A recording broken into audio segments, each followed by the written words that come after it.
관내 36조 4천. 네, 안녕하십니까. 기획재정부 대변인입니다. 지금부터 2022년 제2차 추가 경정 예산안 부처 합동 브리핑을 시작하도록 하겠습니다.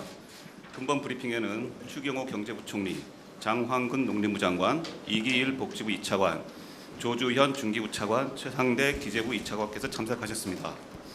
합동 브리핑 진행 순서는 추경호 부총리께서 제2차 추가 경정안 예산안 주요 내용을 먼저 설명드리고 질의응답 시간을 갖도록 하겠습니다. 먼저 추경호 부총리께서 2022년 2차 추가 경정 예산안 주요 내용을 설명드리겠습니다. 네, 네, 말씀드리도록 하겠습니다. 존경하는 국민 여러분, 저는 오늘 윤석열 정부의 첫 번째 추가 경정 예산안을 설명드리기 위해 이 자리에 섰습니다. 지금 우리 경제는 안팎으로 매우 엄중한 상황입니다. 밖으로는 우크라이나 전쟁 등으로 인한 공급망 차질과 주요국의 통화 정책 전환 가속화로 글로벌 불확실성이 고조되고 있으며 안으로도 금융, 외환 시장 변동성이 확대되는 가운데 물가, 유가가 치솟아 서민들의 살림살이가 어렵습니다. 한편 지난 2년간 코로나19 대응 과정에서 많은 희생을 감내해온 소상공인 자영업자에게 이제는 온전한 손실 보상이 필요한 시점입니다. 새 정부 경제팀은 이러한 대내의 여건에도 불구하고 거시경제를 자극하지 않으면서 소상공인 지원을 확대해야 하는 복잡한 난제를 안고 출범하게 되었고 추경안은 이러한 책무를 해결하는 첫걸음이 될 것입니다. 이제 추경의 전체 모습을 설명드리겠습니다. 국회에 제출할 추경 예산의 규모는 59.4조 원이지만 관련법에 따라 지방에 이전하는 23조 원이 포함되어 있어 실제 정부가 소상공인 지원, 방역 보강, 민생 안정에 편성한 일반 지출 예산 규모는 총 36.4조 원입니다. 추경의 지출 내용은 뒤에 상세히 설명드리고 먼저 36.4조 원의 재원 조달 방안에 대해 말씀드리겠습니다. 추경의 재원은 정부가 기존 예산을 아껴 15.1조 원을 마련하고 나머지 21.3조 원은 금년 세수를 재추계한 결과 예상되는 초과 세수를 활용하여 조달하였습니다. 보다 상세히 말씀드리면 세계잉여금 등 기존 가용재원 활용 8.1조 원, 예산 지출 구조 조정으로는 역대 최대 규모였던 4.3조 원을 훌쩍 넘는 7조 원을 발굴하여 총 15.1조 원을 마련했습니다. 올해 3월까지 국세 실적을 바탕으로 징수기관과 외부 전문가 등이 함께 논의한 결과 주요 거시 변수의 변화, 전년도 법인 실적 호조 등으로 인해 총 53.3조 원의 초과 세수가 발생할 것으로 추계되었습니다. 이 중 21조 3천억 원은 소상공인 지원 등 이번 추경 사업 재원으로 활용하게 되었고 나머지 초과 세수는 앞서 말씀드린 지방재정 보강에 23조 원을 사용하고 적자 국채 축소에 9조 원을 활용할 계획입니다.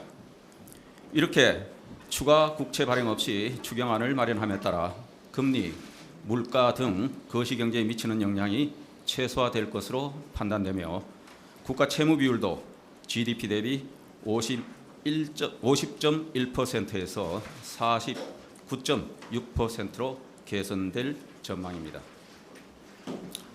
다음으로 추경 사업의 주요 내용을 말씀드리겠습니다. 근본 추경은 세 가지 축으로 구성하였습니다. 첫 번째 축은 소상공인에 대한 정당하고 온전한 손실 보상입니다. 근본 추경 일반 지출 36.4조 원의 70% 이상인 26.3조 원을 소상공인 피해 지원에 집중 투입하여 온전한 손실 보전을 추진합니다. 우선 매출이 감소한 소상공인 등 370만 개 업체에 대해 600만 원에서 1천만 원까지 손실보전금을 지원하는 데 총 23조 원을 투자합니다. 이 경우 1, 2차 방역지원금을 포함하면 최소 1천만 원에서 최대 1,400만 원까지 지원함으로써 그동안 국민들께 드린 약속 그 이상을 지원하게 됩니다. 이와 함께 손실보상법에 따른 손실보상제도를 개선하여 정부의 방역조치로 인한 손해가 온전히 보상되도록 손실보상 보정률을 현행 90%에서 100%로 높이고 보상 한액도 50만 원에서 100만 원으로 대폭 상향하는 데 1.5조 원을 반영하였습니다. 이러한 현금 지원 외에도 소상공인들의 금융 부담을 경감하기 위해 1.7조 원의 재정을 투입하여 총 40.7조 원 규모의 긴급 금융 지원 채무 조정을 지원합니다. 두 번째 축은 방역 소요 보강 및 의료 체계 전환 지원입니다. 그간 오미크론 확산에 따른 방역 소요를 보강하고 일반 의료 체계로의 전환을 지원하기 위해 총 6.1조 원을 보강하겠습니다.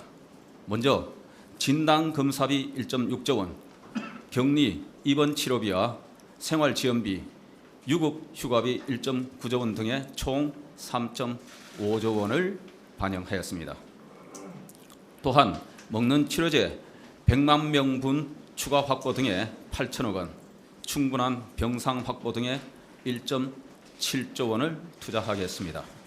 세 번째 축은 민생 물가 안정 지원입니다. 최근 가파른 물가 상승 등에 따른 서민들의 어려움 해소를 위해 민생 물가 안정에 3.1조 원을 투자하겠습니다. 먼저 저소득층의 실질 구매력 뒷받침을 위해 최대 1,000만 원의 한시 긴급생활지원금을 227만 가구에 총 1조 원 규모로 지급하겠습니다. 취약계층의 숨통이 트일 수 있도록 고금리 주택담보대출의 저금리 전환을 지원하는 신규 20조 원을 비롯하여 청년층 소액금융 확대, 최저신용자 특례보증 프로그램 등 금융 지원을 추진하겠습니다.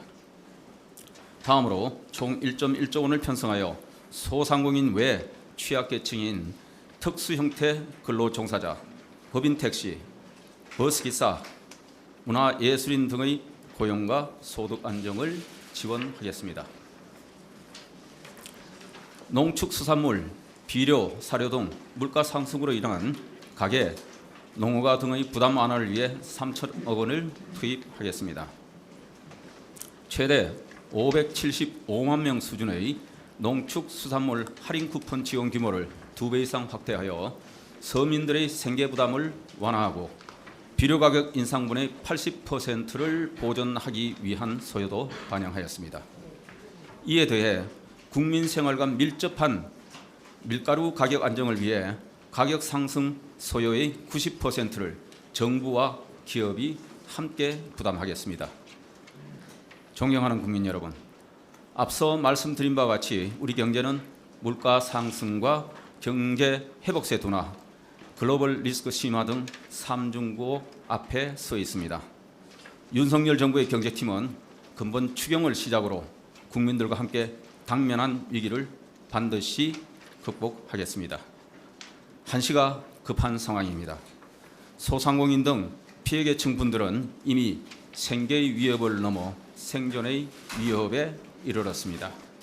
국회에서 추가 경정 예산안을 최대한 신속히 심의 확정시켜 주실 것을 간곡히 요청드립니다. 정부는 국회에서 추경이 확정되는 즉시 집행될 수 있도록 사전 준비를 철저히 하겠습니다. 감사합니다.